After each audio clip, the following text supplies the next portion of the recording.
We went out looking for ling today. Didn't find any ling, so we changed our game plan and we went looking for red grouper. Red grouper, yep.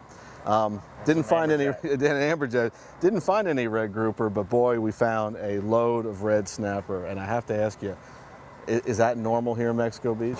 That is very normal here. I mean, we see them on every trip we go on. I mean, they're plentiful. Near about any reef you stop on right here, we have them.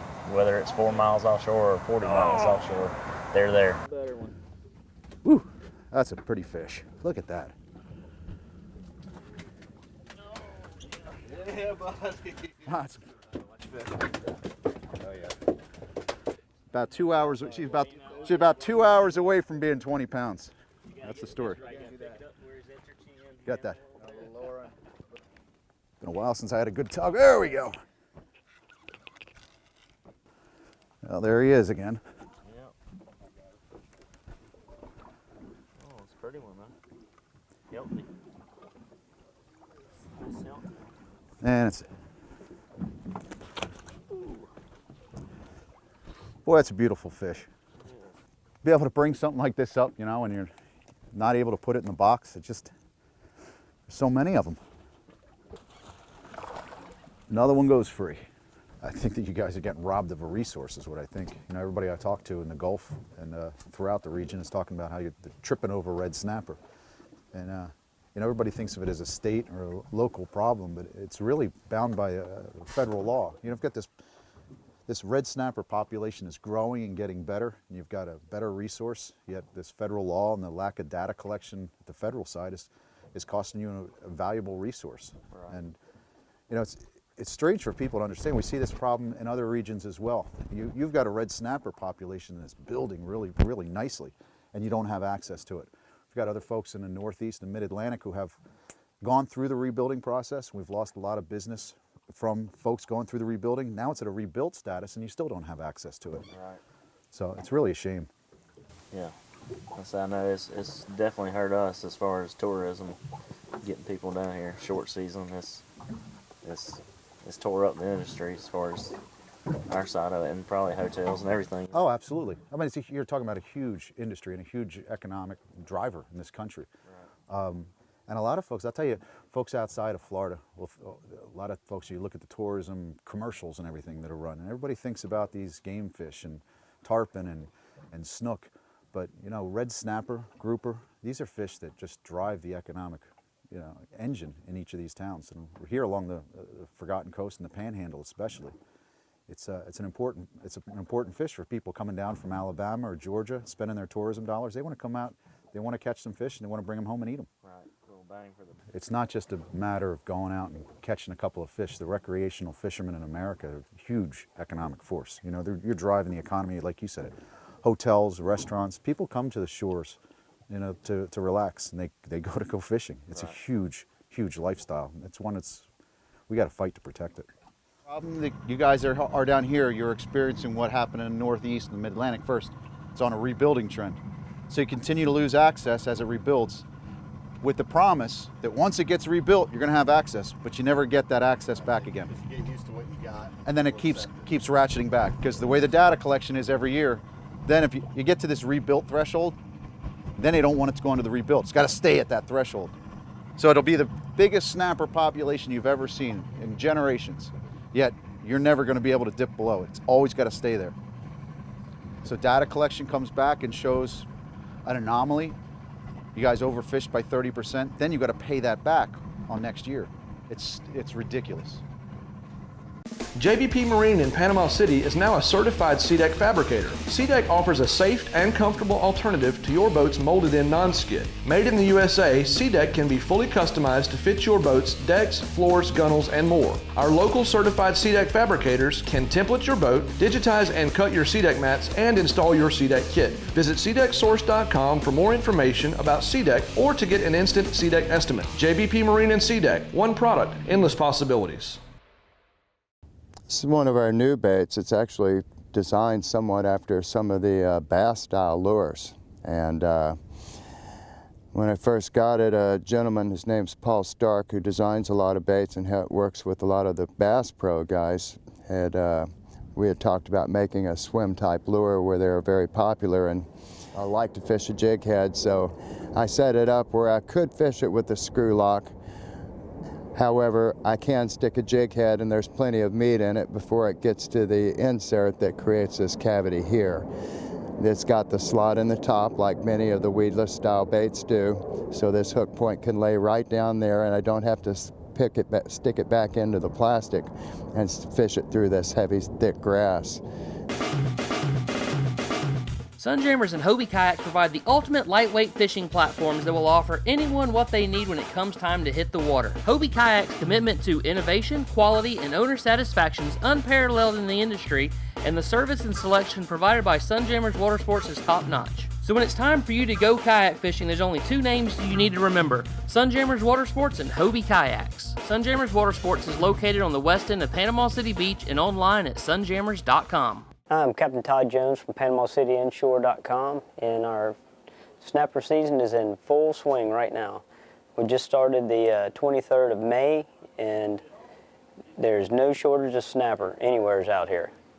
You can catch them from anything from a kayak out on natural bottom towards the west end, or you can go out in a 20-foot flats boat or a head boat or a charter boat or anything. We've got plenty of snapper here, and there's just a wide variety of ways to catch them.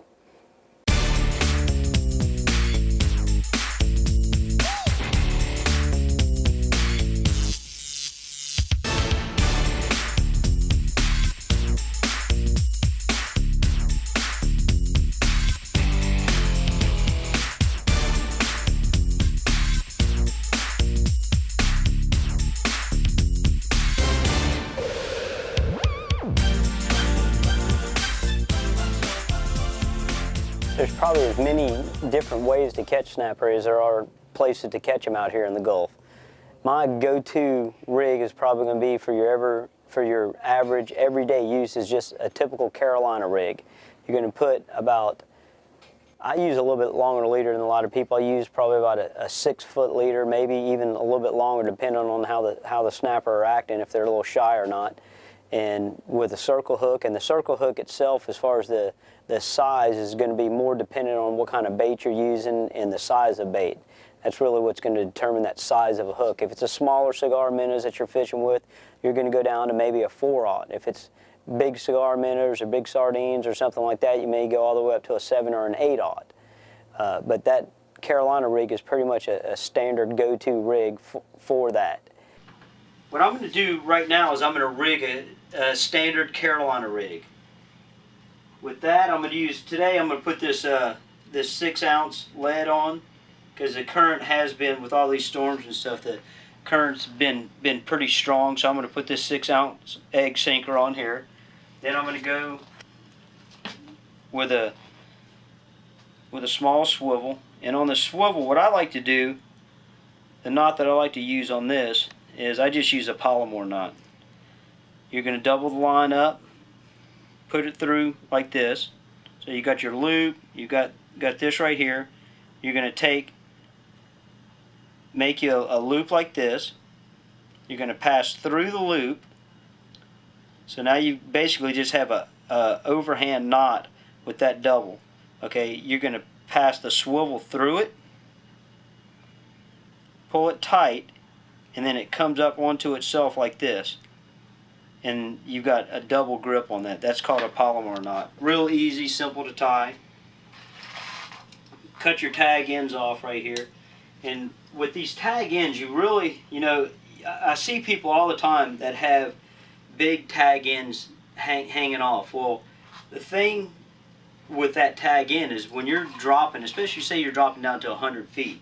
Well, as you're dropping, your line can catch up on there. Your cigar minnow goes to swimming. It'll catch that tag end, and that's why sometimes you come up and you got a big ball. It's because there's a little tag. So cut your tag close. Then I'm going to go into probably that's 5, say about 10 feet of 40-pound fluorocarbon leader. And you can use any of your favorite knots on this. Some people use the offshore knots, real popular around here. A trilene knot. I like to use what I call a tri-lane knot. And again, you make a loop right here on your finger, pull it tight. You're going to wrap 5, 6, 7 times, whatever you feel like doing. Okay, then you go through the little hole right here that you've made. Go right through this little loop. Easier said than done right now. I don't have my glasses on. Okay, then you're going to take this tag end, and if you see the line is going through this hole, laying through like this, you want to pass this right through the same as that one. Okay, you pull it tight, and as you're pulling it tight, it's just going to slide down and forms barrel hitches. And again, this right here comes straight out. It's kind of a just a little version of that offshore knot that a lot of people tie. And I like to get this tag in, cut real close, that way it's not binding up. So take up this slack right here, just so I don't have the lead all over the place.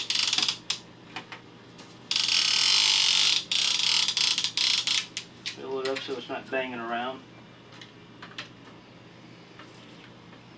Okay, and this is about a 7/0 or so inline circle hook is what this is. Again, on my hook side, I like to use a polymer knot. I'm going to double it, push it through. So now you got your hook sitting here. You formed a loop. Go through the little loop right there. Then you're going to pass this loop here through both of them. Going to come up, and then it forms a cinch down on there. Real strong knot, and if you can look, you've actually got 2 pieces of line. So even if you nick one, you still have another one. So it's double the strength there. And this is on the line breaking machines, this is like a 90% knot is what they figure out as far as 90% of the breaking strength, which is a pretty good knot. Again, cut your tag in short, and now you have your typical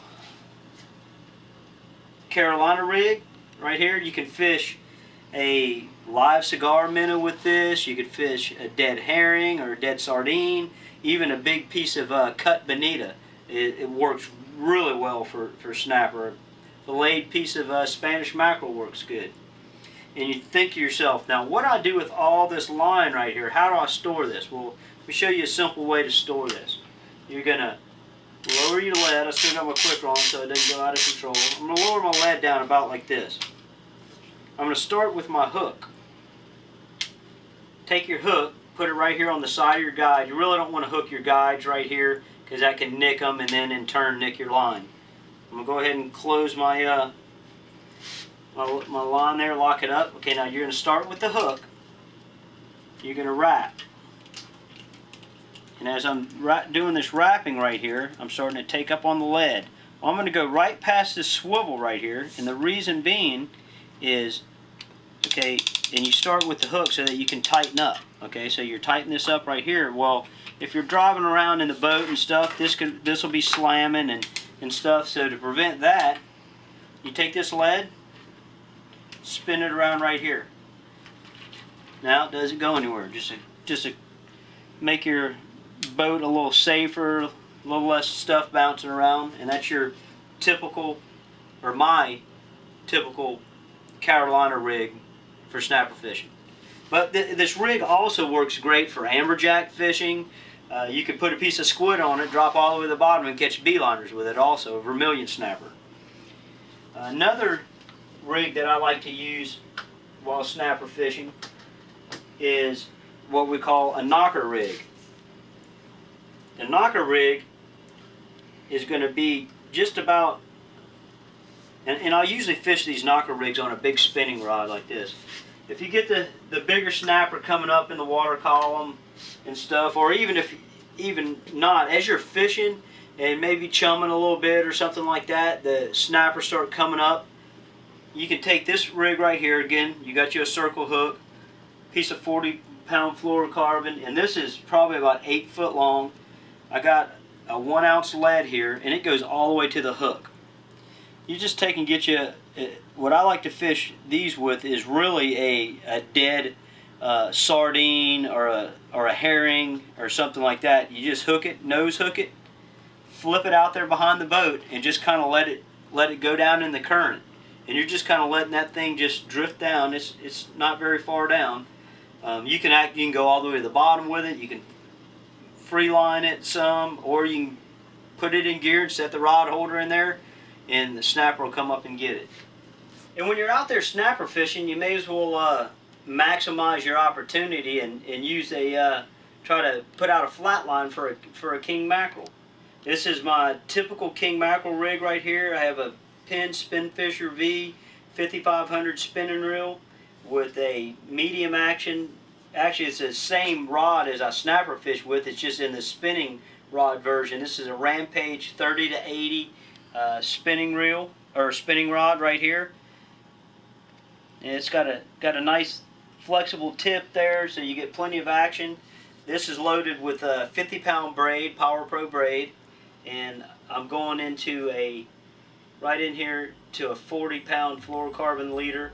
I just do a uni to uni right here from the braid to the fluorocarbon. That acts as a shock leader, and also it adds to a little invisibility there. And if you notice here, I have very little hardware on my king rig right here. And the reason for that is sometimes if you just add a swivel to here, it'll make bubbles and stuff, and the kings will actually hit these swivels too. So I just use an Albright knot to go straight from the fluorocarbon into the wire. Then I've got a small live bait hook right here. This is where you're gonna nose hook your cigar minnow. And then this is just a trailer hook right here. And you don't have to use a trailer hook, but I've actually been catching some pretty big sardines and cigar minnows, so they've been really big, been getting cut in half if I wouldn't put this stinger rig on here. And I like to use just J hooks, vice using treble hooks on there. A lot of people put a treble hook for their stinger hook. I use just a little bit smaller J hook. This is just a mustad live bait hook. And that way, for one thing, it's got a little bit more strength if you hook them this. So if you're trying to leader them up or gaff them or something, it doesn't straighten as much as the treble hook. And if you're wanting to not keep them all, if you want to release them, if you're just wanting to catch them, kingfish release a lot better with these straight hooks right here. They typically catch them in the top of the mouth and don't go way down in there. So it's just a little bit more user-friendly for the fish itself. And of course, for all your tackle needs, you can go to Howell Tackle for everything you need to catch these red snapper. Hi, this is Rick from Howell Tackle Supply. Come by and see us to get ready for summer fishing. Live bait, rods, reels, and all the tackle you need. Make Howell Tackle Supply the last stop before you get to the water. We have the latest and greatest, plus all the tried and true fishing gear you've always used. From ice to the latest from Guy Harvey, Costa Del Mar. Howell Tackle Supply has just what you need. Open early Monday through Saturday, closed on Sundays. 3100 West Highway 98, Panama City, Florida. Howell Tackle Supply. Segment is brought to you by the Bay County Boatyard. A clean bottom is a fast bottom. Bay County Boatyard prides itself in thorough and professional attention to detail. We do not take shortcuts when it comes to the well-being of your sail, power, or commercial vessel. Whether it's a minor repair or a complete overhaul, we provide the right place, tools, and experience needed to get you back on the water. Bay County Boatyard is located at 101 North Church Avenue, or for more information go online at baycountyboatyard.com or give us a call at 850-215-9283. I started the company Unfair Lures to mold a range of baits that mimicked what you would find in nature exactly. These kinds of baits I couldn't find anywhere on the shelves. A shrimp that worked and looked exactly like a live shrimp. A greenback herring that looked exactly like a greenback herring and also moved like it in the water. Every bait I found mostly had lips on them, or mostly were very generic or kind of sorta. I wanted something that was exact. No more netting live bait and messing up my boat deck. Just simple, straight unfair lures, you're ready to roll.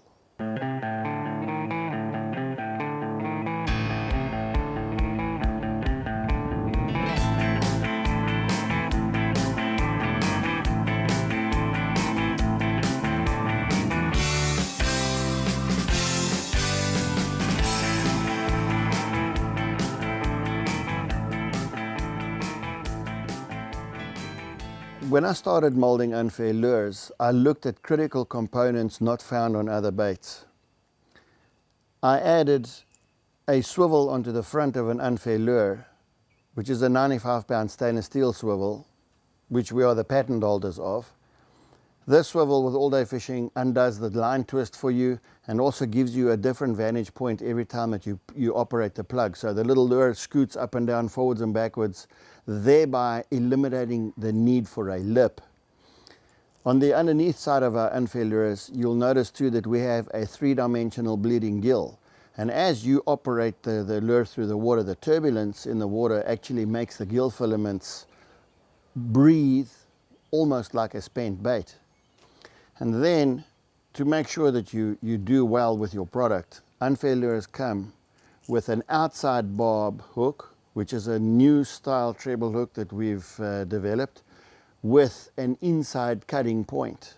This actually gets a quicker purchase and also about a 60% quicker hook set than a standard hook with an inside barb.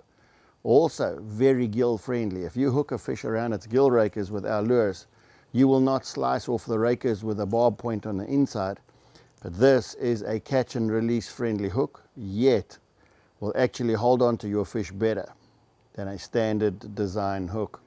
One of the questions I'm often asked is, how do you actually work an unfair lure? Well, that's a very important question, and what I'm going to quickly just show you is, I'm going to show you a mullet first, and then I'm going to show you a greenback herring or a shad. Now, shad, we know, are filter feeders in the mid-water column. In other words, they dart to and fro, up and down in a very busy fashion, feeding mostly on algae, on plankton, etc. that's washed in by water currents. Your mullet, on the contrary, are fish that actually move from one zone to another by swimming in quite a rapid, straightforward fashion, about 5 to 6 inches under the surface, sometimes right on the surface. So this little bait, a herring style feeder, you want to fish it with many rapid twitches and pauses. Twitch, twitch, pause, twitch, pause.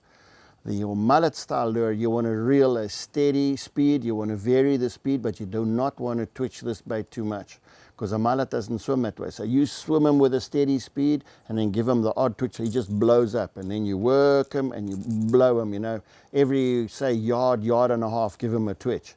But fish him steady, and then you're going to emulate what a mullet does. You see, all your fish that eat mullet, they know this profile immediately when they see it. More importantly, when you pull it through the water, the sound that this mullet makes, it resonates correctly on that fish's lateral line, and it expects this lure to be hauling butt close to the surface of the water, where this little guy here is a busy filter feeder in the water column. So try not to reel him too steadily, but give him a busy little rapid twitches. And if you fish emulating the different baits in the water, you're definitely going to up the ante and also make your catch rate far more successful. I get asked the question on a regular basis, why unfair lures don't have lips on them? Well, I jokingly always answer, I've never seen God create a real live bait with a lip on it. So this is the way they look in nature, and this is the way unfair lures makes them. You see, the key thing with this style bait is that when you drop it in the water, immediately when a bass sees this shad, or a redfish, trout or snook sees this greenback herring, because the herrings and the shads are essentially the same species, very similar body shape, very similar profile. When they see this, they're comfortable with it in the water. If you throw a crankbait with a lip on it and you've got a big bass suspended here, and you've got this crankbait coming down at this bass, you're creating a situation where there's a prey item, this little fish, essentially attacking a big bass. Now, I've looked all my life. I've never ever seen a squirrel chase a bobcat. and I've never ever seen a muskrat chase a bear. In the same way, I've never seen a shad chase a bass. Yet all the lipped crankbaits you use do that, thereby creating what they call a reaction strike. Now, if you look on the Unfair Lures Facebook page and you look at a lot of the photos on the Unfair Lures website, you'll notice that these baits of ours, most photos, this bait is right in the mouth of the predator, and that is because this elicits a predation strike, not a reaction strike. The Unfair Lure, when you pull it through the water, satisfies a big fish that, one, it looks right. When food gets presented to us on a plate, I like to look at my food and it's got to look right. And secondly, that smell instinct. Man, if the food smells good, you know, the next thing it just keys in is tuck in, you know, load up. Is the same with a large fish. Big fish, trophy fish, or survivors. You want to catch a survivor, you got to fool him with something that looks right and sounds right under the water on these lateral lines. These two lateral lines on a big fish, those are his safeguards. That is why he's gotten big. Small fish, they end up on a skillet. The Panama City Marina and St. Andrews Marina are your one-stop shop for anything that you need on the water. You can come in and get ethanol-free Valtech fuel, live and frozen bait, ice, snacks, and your favorite beverages are just a few reasons we're a Bay County boater's favorite on-the-water store. Tired of the stress of a boat ramp? Whether it's covered, uncovered, or on a lift, we've got slips to fit your needs. Stop in our store at 1 Harrison Avenue in Panama City or call 872-7272. The Captain Anderson makes fishing a breeze. There's a galley on board and your comfortable trip is all-inclusive. Rod, reel, tackle, bait, and your fishing license. The traditional all-day trip from 7 to 5 p.m. Come aboard the Captain Anderson for a relaxing day of bottom fishing. There's plenty of room, so bring the whole family. It's a whopping big adventure, and that's no fishtail. The Captain Anderson is located at Captain Anderson's Marina, where the fish are always biting and the kids are always smiling. Please call for cruise schedule. Hi, this is Captain Ty Jones with PanamaCityInshore.com and your Bay County Outdoors Fishing Report. Snapper season being open, there's no shortage of snapper. And also out in the Gulf, there's plenty of king mackerel inshore, a couple miles off the beach, around any of the buoys. If you see bait, then catch whatever bait's there, the cigar minnows or sardines or thread fins, and fish right there with them. And you should be able to catch all the king mackerel that you like. Also, offshore, if you find any kind of a grass rip or anything floating, there's a lot of little mahi showing up now. We caught several of those this week. For your latest fishing report, go to BayCountyOutdoors.com and don't forget to like us on Facebook.